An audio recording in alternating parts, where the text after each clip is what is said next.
Change of pace today, boys and girls. I am going to show you a trailer inspection because I realised about a year and a half ago, I put a trailer inspection walkthrough on this platform and it was awful quality, and then I was told that they were using it in colleges as like an example. So I'm going to do a better quality one today for this platform. This isn't the pace of this channel is going to be. It's not going to be all trucks. It's going to be what you've seen the last two videos being. But for the youngsters who are coming into the trade, might be helpful for you. So I'm going to walk you through a trailer inspection today and hopefully you can learn something. The audio quality might be awful on this. I don't have a microphone with me, so just bear with. So this is a 3-axle bulk trailer.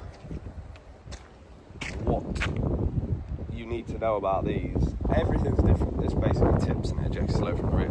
So strictly speaking, it does not need side guards and it does not need anti-spray, but they're fitted so we make sure they conform.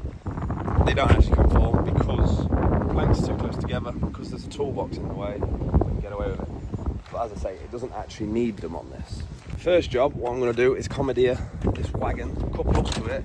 That way I can check my air pipes and lights, etc. If you haven't got a truck, you'd have to use a compressor and air lines and a scrutineer to put air in and check lights, etc. But we got a truck on this example, so light work. I would normally show you on a pit, but I'm working outside today, so you wee with the thing you've got, you know what I mean? And he's cleaned this truck. It's normally a bit of a shunter, so I'm going to put some floor mats down because that is very clean, and I don't think he'd appreciate me getting his truck dirty after he's cleaned it. One of the first things they're going to teach you at college is about housekeeping, and that's making sure the area you're working in is safe and the area you're working in or using is clean. So if you're shutting around in someone else's truck, make sure you look after it, because a customer, someone jumped in your motor and ruined it. You wouldn't be best pleased, would you? Now I'm saying this like I always do it. I don't always do it, and sometimes I get whinged at because you end up with grease. You'll figure it out. You end up with grease all over you, and then you miss a bit and you get on the door card, and that's just be careful, look after people's tackle, and try and work as clean as you can, because then you're more efficient and things are safe. You're not tripping over stuff. So let's couple this bad mama jammer up. We're going to check lights, and then I'm going to talk you through the order in which I do it. I compartmentalize. Don't even know if that's right. I break my inspections down into sections, whether it's a truck, a trailer, a piece of plant, a car, whatever I'm doing, I break it down into sections and I do it in a certain order. That way I'm used to that order and I don't miss a step. So I always check the lights first, then I write down all my details to C number, check the C number stamped into the chassis number correlates with the ministry plate, and then I'll check lights, reflectors, conspicuity markings, wings, anti-sprays, side guards for damage, etc. Then we tap, and then we go underneath, inspect the underneath, jack her up, check wheel bearings, tyres, tyre dates, load ratings. Yeah, I'm making it sound like hard work. It's not. This process for a trailer, a proper trailer inspection with greasing and tyre pressures, is around about an hour and a half job on your own. So it's not a big job, but it's something that's very important, and your inspection standard should be the same as an MOT standard. If you're doing your inspections correctly, come round to MOT, you shouldn't be needing to rebuild stuff because you've been maintaining it correctly. An inspection should be of the same standard as an MOT prep. It's up to the owner's discretion whether they want to observe some certain repairs and for a later date till they're more worn out, or if they want to replace stuff there and then. You can only advise, you can't force customers to do anything. But if you're ever uncomfortable, don't sign the sheet that all defects are suitable and it's safe for road use. If you're not comfortable a vehicle is safe for road use, do not sign that inspection sheet, because the book stops at you. It's not a job you want to take lightly. If you sign an inspection sheet, whether it's a truck or trailer, at the bottom, and you declare that you've deemed that vehicle safe for road use, the onus is on you if it goes down the road and hurts somebody. So don't be signing sheets willy-nilly. Make sure you're doing your proper checks, and do your due diligence. Don't let people force you sign sheets, because you'll end up in a world of pain. You can end up in court in front of the traffic commissioner or anybody, police commissioner. Yeah, be careful what you're doing. If you ever get to the position where you're coupling trucks up to trailers, always, once your pin's latched, give it a pull forward and make sure it don't just out. You want to make sure that arm's well in. The next step for us is put all our airlines on, electrical Susies, and then we're going to check the lights.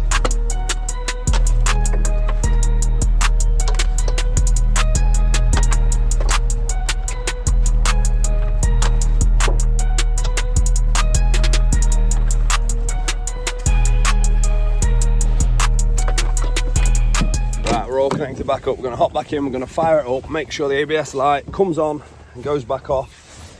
It's none of my business to be driving this vehicle, so as long as this light goes back off in a minute, I'll be happy. See how it's gone off? So the ABS light, it's done its self-check and it's gone off. And all we've got is tacho, because it's got no card in. We've got an engine management light gone off. Sometimes takes a minute. Seat belt, park brakes on, and then my suspension's not level because I've coupled up and lifted the legs off the floor. I'm out of breath, man. God damn! Right. Flick all the lights on. Banger in reverse, make sure the handbrake's on. Rear fog, hazards, reverse, side lights, and then we'll prop the brake pedal, check brake lights. And then I'm going to talk you through what to be checking for. So brake pedals propped. And what we're looking for is 2 forward-facing white side lights, stalk lamp count, 1 forward-facing white reflector. We're looking for an amber marker lamp and reflector within 4 meters of the front. And then if it's 2011 or newer, you need reflective tape all the way down the side. Just make sure it's basically solid. You can't have any more than 30% damage. So first marker light and reflector within 4 meters of the front, and then everyone after needs to be within 3 meters of that. So that's within 3 meters, I just know. That's again within 3 meters. This one's within 3 meters, but if you notice, this doesn't have a built-in reflector, so it actually needs this here. But there also needs to be a marker light and reflector within a meter of the rear of the trailer. On the back, again, this is a 2016, I believe. So it's after 2011. Before 2011, you need marker boards. You don't need the tape down the side. But if it's, most of the stuff you'll look at is after 2011.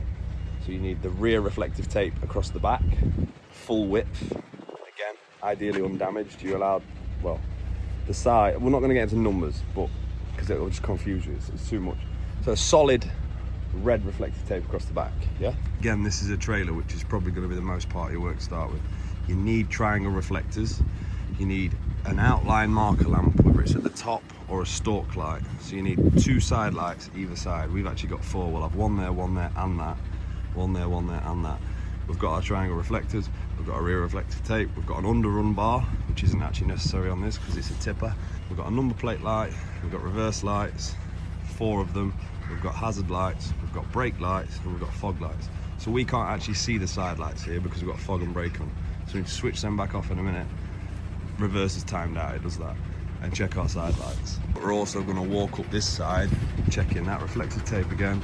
There's a marker light and reflector within a meter of the rear, 1 within 3 meters of that, 1 within 3 meters of that, etc, etc. 2 forward-facing white side lights with a reflector. This lamp's got a reflector built in. So I've switched all the lights off, bar the side lights now, so we should be able to see the side lights from the rear. See how we've got 2, 1, 2. 1, 2, because there's 2 separate bulbs within them lamps. So all the lights are correct, all the reflectors are correct on this, all the conspicuity tape's correct on this. Underrun's perfect because it's fitted and it's there, it's not damaged. We've got side guards, which are the protective guards. Again, this doesn't need it because they're fitted, they need to conform. So you're not allowed any hex head bolts in the side of them side guards. They need to be smooth. So if you ever have to bolt one on, it needs to be a pan head bolt, smooth. Which they're good, and it needs 100mm leading edge. So these side guards, if it wasn't for that toolbox, would need to be spaced apart different. It needs that 100mm leading edge, and it can't have any bolts bolting it on. It needs to be smooth or a pan head, both sides. These are fine because it's a toolbox there, and it's a tipper. And if you are watching this at college, Mr. Tutor man or woman, you enjoy 20 minutes off. I got you covered, brother, sister, whatever you are. Now I know all my lights and reflectors are correct. I'm going to disconnect the yellow headline, which is pushing service brake pressure down in. That's going to release my brakes, but I've got the park brake on the truck, so it cannot roll. You should chock the wheels. Am I going to do that today? No, I'm not. But I work for myself. I make my own rules, and if I make a mistake, I've only got myself to blame. You need to do it properly, however your gaffer, whoever you work for, says to do it. And make sure you do it correctly, because safety is paramount. Don't do everything I say in this video. If you think I'm doing something wrong, don't copy it. Simple as that. Use common sense. Common sense is, it's a quality that a lot of people are losing in the modern day. So use your common sense. If you see something I'm doing that you don't think's right, don't copy it. But now that yellow line is off, when I jack this up, these brakes should be free for me to spin to check wheel bearings. But the handbrake is on the truck, so this physically can't roll away because the brakes are on the truck. I wouldn't rely on that if I was on a steep incline, but I wouldn't inspect it on a steep incline because that'd just be silly. Now what we're going to do, now we've checked all the lights, is write down all the trailer details. That'd be the C number, checking the chassis number, making sure the C number's stamped somewhere or riveted into the chassis, and we're checking the chassis number on the ministry plate matches the chassis number stamped into the trailer chassis, because people do swap ministry plates and send different vehicles for testing. It's a thing in the past, for the most part, but people still do it, so testers do check that. This is what we call a ministry plate. This needs to be, well, it doesn't actually need to be with the vehicle anymore because they have gone digital. But as a rule of thumb, make sure it's fixed to the trailer. See this C number, C434812, C434812. So they match, it's 2016, can't see it. But this chassis number here, 952001, should match this, 952001. So what I've done now is write down all the vehicle and customer information on top of the sheet. Look, we've got the customer, JW Cousins & Sons. It's a bulk tipper, it's a 2016. That's the number they identify it as.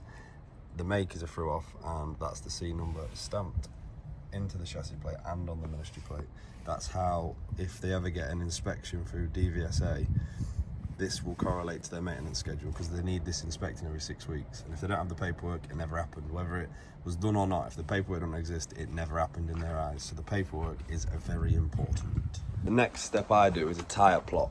So I'll go around, dip the tyres, I'll check the load rating on the side of the tyres, and I'll check the dates. So on a trailer, they can't fail you for having tyres over 10 years old.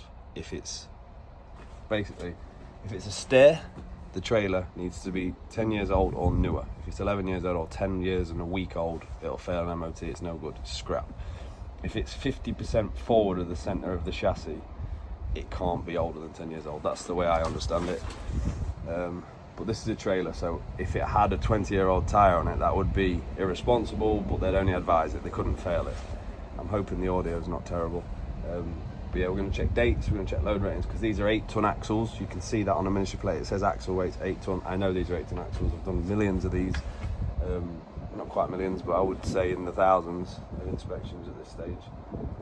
I know if I see 160k on the sidewall, she's a good one, but I'll show you the chart. I'll put the tyre load rating chart somewhere here for you to see, and the numbers correlate to what tyre should be fitted if it's an 8-ton axle. But you need to look, it'll say single and dual. So these are single wheel application, which means the load rating is a little bit less than what it would be if it was dual, like on the drive axle of that truck. If it says dual, you have to go into that column. I hope that makes sense, but I'll put it here for you to see, and then I'll show you where to look on the tyre for that number. I just want to add before we move on to the next step, this isn't the pace of my YouTube channel. This isn't what the content's going to be going forward. I will endeavour to do you a truck inspection at some point, but the customer's got to agree, the conditions have got to be good for me to do it, and I can't have a ton of people around me because I get nervous. But yeah, my YouTube channel is normally bigger jobs or custom builds. Like if you go watch my older videos, I'm currently building a mobility scooter with an engine in it. Yeah, I like doing stuff like that. So this isn't the pace of the channel, don't be confused. I know a lot of my followers off my other platforms will be watching this thinking, I know all this. I'm doing this for the lads at college and the young lads because I was told that they're playing one of my old videos in college. So I thought I'll do a better version of it for people to make me understand it a little bit better. I can't cover all bases, but I'm giving you a general overview of a trailer inspection, which most trailers are the same process, just different configurations, whether it's a flat step frame, a curtain sider, a skelly trailer. Yeah, you've just got to look at the different conformities like side guards, underruns, anti-sprays, etc. If it's got, if it didn't tip, this would need anti-spray. It's got it, it's actually got it, but it doesn't need it. But if it also had maxi tyres fitted and the gaps between the tyres were slightly larger because of the lower profile tyre, they'd need anti-spray on every single wing. Stuff like that, but you'll pick that up as you go along. This is just a general overview. And one thing I am just learning right now is my lads, Tyler and Harvey, have chawed my tyre dipper. I've got no tyre dipper in this van. It was in there the other day. They love robbing my tyre dippers. I'm going to blame them. I probably left it on the pit wall, but I'm going to blame them too. Tyler and Harvey, you're a problem. So you can see on here I've got my tyre plot. There's my tyre depths, and then we are going to put the tyres up to 130 psi because that's what super singles run out on the trailer. And I've marked the load rating on the tyres of 164k. These are miles above what they need to be, which is fantastic, and they're all super singles, 385, 65, 22.5. And when I talk about the dates, I want to put in a box like this. So this tyre was manufactured on the 10th week of 2023. So if this was on a stair of a truck, it would need to be 10 years old or newer. 10 years old wants to come off. And the minimum tread depth on a HGV tyre is 1 mil, but I always advise customers to put them off at 3 mil. So if I see anything at 3 mil, I will tell them it needs a fresh tyre. It's up to them whether they want to run it a bit longer, but 3 mil is the number I go for, because in 6 weeks you can soon tear off that 2 mil, and before you know it, you're on a legal limit. 1 mil is the legal limit, but always mark down at 3 mil that they're ready for changing, because it's going to be 6 weeks time until you see it again, and at that point there's a good chance, especially if it's on the rear axle, that they're going to be scrubbed off in that amount of time. Middle axles don't wear as fast because they don't get scrubbed as much, and they don't carry as much weight because they're in the middle. The front and rear axles get hammered. Next up, we're going to tap the full top of the trailer. We're looking for cracks, loose bolts, anything untoward damage. Making sure these sockets have all got flaps on, because that's what secures the plug into the socket. There's a little tab on them, which, so if the flap's gone, it's not secure, it can pop out when they screw around. So yeah, I'm going to walk down the length of this trailer looking for cracks, insecure bolts, any damage, basically anything, looking for anything that shouldn't be. Anything that shouldn't be. That was the end of that sentence. Bulkers such as this one will run pretty much fully loaded all the time, and they can crack on the neck, so we're checking all the way down the neck and on the inside for cracks. I have seen them crack. This is not cracked, it's just rust, but I have seen them crack fully all the way around the circumference of the neck. So I have a good check, checking landing leg bolts. And what this hammer's doing, it's basically, I know the sound of a loose bolt to know what a loose bolt sounds like. We're checking landing legs, secure, bolts are tight, leading edge is secure, planks have got no sharp edges, anything that's bolted to the chassis is secure. It's not going to flop open off, anything's going to fall off and hit other road users. We're checking spots like this that they're not rotted through. I maintain this trailer, so I know it. I've been through it many a time. Pop shunt valve needs to work, so that's park brake, that pulls spring brakes on, so the brakes would be applied. That's a shunt. If you haven't got a red line, you can push that in and it'll release the brakes if there's enough air in the air tanks. We're checking everything. Spring hangers for cracks, wings for damage, wing clamps cracked, holes in the wings. And we also need to check the outer faces of the discs aren't cracked, because the heat can't escape as quick on the outer face, so the outer faces generally crack first. And we're checking wheel nuts, check they're tight.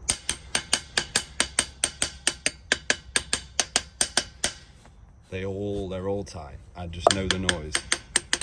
This is what holds the disc to the hub, so we're checking them. We're checking the alloys for any cracks, because alloys do crack. We found one last week. And we're checking tyre wall for curbing damage, make sure there's no cords exposed. And we're going to repeat that step all the way down.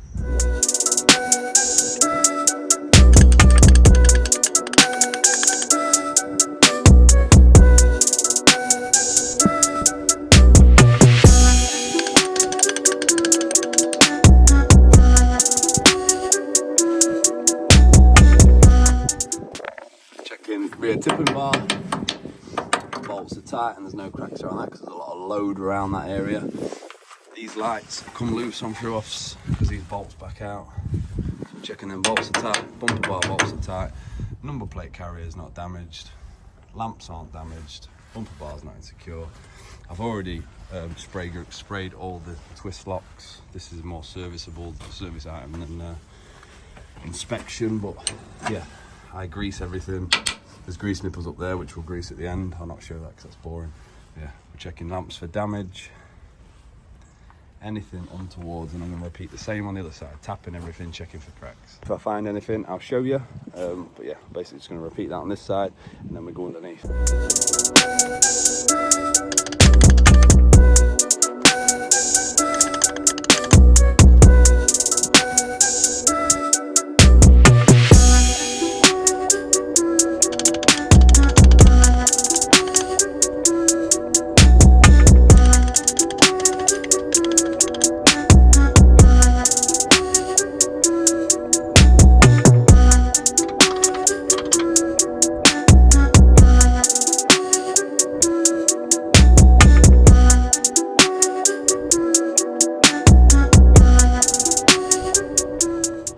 I always check on a bulk tipper is that there's no cracks around the top tipping ram, because these throw-offs are common for cracking. Paddy, who I deal with, my cousins, these lads are absolutely spot on the maintenance. If it needs anything, it gets done. No ifs, buts or maybes, they never question it. And this one we've had welded up, which I'm going to show you. As you can see, don't judge the man's welding, because aluminium welding and all stuff is horrible. But I've had all this one welded up because I did spot cracks last time. Keep your eyes on that. We're also going to check these bottom ram bolts are still tight. I can't see anything untowards on the top side, but I'm going to show you what I mean with these side guard planks and no sharp edges, because this one's had a bolt to it. So see how these have been bolted on, but they're pan head bolts, so they're smooth. If they was to clip a pedestrian, it's not going to grab hold of them. They should just glance off. That's the aim. If you're that close to a side guard, you're in big trouble, but it's a rule we've got to follow. They're good, they comply. Now we go underneath on our backs and we inspect underneath, and then we jack up and we check bearings and tyres and brakes. We need to do brake thicknesses. This is going to be harder for me to film because I'm on my back and the lighting under there is not very good, but I will try and show you as much as I can. So I've had a scamp round underneath and I've found a few little bits which I'll show you, but I want to show you what I was checking for first. We'll start at the front because I'm here. I've checked all the chassis for cracks, all the way down in the little nuts and crannies everywhere. Make sure nothing's cracking through. Check air tanks for condition and straps. Make sure they're not rotted out and they're about ready to drop off. Then we move further back. This is the lift axle. So we're checking the lift axle airbags aren't split or cords exposed or likely to explode anytime soon. All the hanger brackets and bolts are tight. On these SAF axles, they are prone to cracking. On bulk as well, on any of them, but mostly on the back axles. But they're prone to cracking across here. So always have a good look around the shockers for cracking and across the top. Keep a good eye on it. We're grabbing hold of the shock absorbers, checking for play because the bushes do wear out. We're checking inside brake disc condition, brake pad thicknesses. We're checking for the caliper bolts being tight, chamber bolts being tight, spring eye bushes aren't worn, and a general look around for cracks, kinked air pipes, damaged air pipes, all of the above. As I say, we're checking the condition of the brake disc faces, thickness of the pads, which you'll struggle to see. They're all about 70%. And then the main airbags we're checking for cords exposed, any damage or cuts. This is just a wrinkle, it's not damaged, it's just where it's been folded at some point. But these airbags are all fairly new. And again, we'll repeat that on all the axles. Spring pin bushes, axles for cracks, chambers are tight. Brake disc condition, and the middle axle is sensed, so we're checking the ABS ring condition, make sure it's not rotted out. And one of the problems I did find, even though it doesn't have an ABS fault, there's definitely a future ABS fault coming, because this the extension to the ABS sensor has been caught, and it's not broken yet, but it's soon going to be broken, so we're going to mend that, see if he's got a new extension cable. I'll put a full one on. If not, I'll take it off, I'll solder it and I'll heat shrink it back up, but hopefully he's got a fresh one in stock. Again, shockers, chambers security, brake discs, exciter rings for condition because they do rot out, pad thicknesses, airbags, load sensing valve, level valve, what you want to call it, make sure the Jubilee clips aren't rotten off, and the rod's secure, not damaged. Again, chassis, cross members for cracks and damage. And again, repeat on the back axle. I can't emphasize enough how important it is to check these axles for cracks because they are hellish common. I've welded up at least 10 in my life. Some of them have been cracked so bad that they're scrap. But yes, brakes and tyres are very important. Suspension and then cracks. Make sure your brakes and tyres are tippity top. Everything should be tip top, but brakes, tyres, wheel bearings, very important. Tyre pressure is very important. What I'm going to do now is get my block and bottle jack, and I'm going to jack it up. This trailer's empty, so I'll get away with one bottle jack in the centre of the axle. If it was loaded, you would want to use 2 bottle jacks and not jack on the beam because you could bend the axle. But this is empty. It'll jack up easy peasy. Be careful, chock the wheels if you need to. And what we're going to do is get the wheels off the floor, spin them, check all the tyres for cuts and damage. We're going to check the wheel bearings for play, and then we can start greasing. And we'll attack this damage on that cable, and other than that, she's a good one, so let's get to it. I do want to just state, Paddy gave me permission to put this video on the internet of inspecting his trailer. He did say, you could have warned me, I could have washed it for you, because these are normally absolute split mint, because I was meant to come tomorrow, and he'd normally wash them before inspection because they've got a truck wash, cousin's truck wash at Curtin Lindsay, if anyone's wondering, mega. But then I said, can I come Thursday? He went, yes. And then he said, you could have warned me, I could have washed them. And then he said, why you pick the oldest trailer to do this video on? It's real life, isn't it? Like it's alright me showing you all a brand new one, but you're not always going to see brand new ones. You're going to see the corrosion, you're going to see bits and bobs. This is 2016, so it's not all that old as far as old goes. There's no good me showing you an absolutely perfect one because it's not a very good representation of what the world's about. Also, I could have showed you one on the pit, but also that's not what the world's about. I work mobile, I work in workshops, do a bit of it all, so I'm showing you the real life of a mobile truck mechanic. And no, this video is taking me time to make, to put on the internet. Paddy gets billed an hour and a half for a trailer inspection. The time don't go up for the time I'm taking to make this video. It's not how it works. Never record a customer's vehicle without their permission either. That was the point of what I was talking about. So my axle's off the floor. I'm going to spin the tyres and check for damage and cuts. We don't want anything cut to cords. You will get little bits, but we don't want anything massive and cut to cords. Spinning, checking all the tread. There's a little bit of damage there. We will check it. It's only a little one. If it's down to cords, we can fill it. Well, I don't think it's down to cords. It's only a little graze. We also want to be checking the inner wall for damage.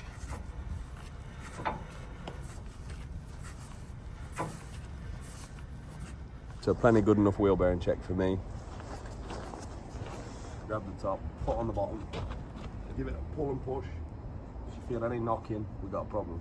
That's tight, and then you spin it. Put your hand on the body, if you can feel any vibrations, it's a good sign that the bearing's shot. I can feel them. So all we need to do on that is check that cut, make sure it's not down to cords, and then we'll repeat that step 6 times. Fantastic.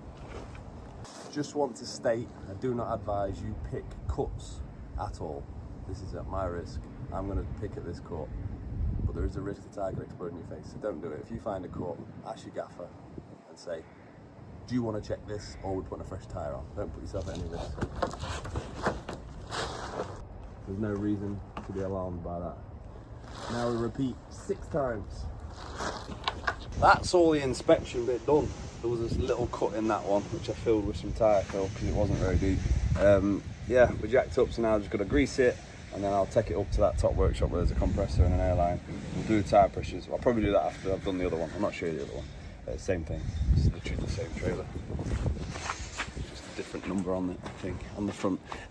Yeah, so I'm going to mend that ABS cable. I'm going to do the tyre pressures, I'm going to grease it, and we've observed chassis corrosion. And that's it on this one. She's a good one. She's a nice clean trailer for the age. You've got to expect a little bits and bats of a trailer this age, but this one would go through an MOT as it sits. It's a cushy trailer. It just need a loaded brake test and an MOT wash. So obviously we're not brake testing it today because we don't have brake rollers here. You need 4 brake tests a year to be compliant now. Paddy actually has quite a lot more than 4. He gets them loaded and then takes them to a local workshop that's got rollers, and they brake test them for him quite regular. They're on it with maintenance, these guys. They're a top-notch customer, always pay on time, and if it needs it, it has it. Simple as that. But before I check out of this video, I'm going to grease it. You don't need to see greasing, do you? We all know how to use a grease gun. And you don't need to see how tire pressures are done. Pretty boring. Yeah, before we check out, always make sure you don't sign that sheet unless you're comfortable. Oh yeah, you're over there. Don't sign the sheet unless you're comfortable. And check again. If you're unsure, ask questions. Never be afraid of asking questions. There's no such thing as a stupid question. When I was an apprentice years ago, I'm 31 now, I was always known for asking too many questions, and I was annoying, but I learnt a lot from a lot of people from being annoying and asking every question that I wanted answered. I was never scared of asking questions. I'd rather ask a question than make a mistake. So never be scared of asking questions. Do the job to the best of your ability. If you're unsure, ask someone, get some help, get some advice. I hope you learnt something. I know it was a bit boring, but I thought I'd do this video. Yeah, we'll be back to original regime next week on the mobility scooter, where we're putting that engine in. Hopefully you'll see it running by this time next week. See you in a bit. Go check out the other videos, yeah? Make sure you like, comment, subscribe, and hype up. Please, thank you. Yes, okay, love you, bye.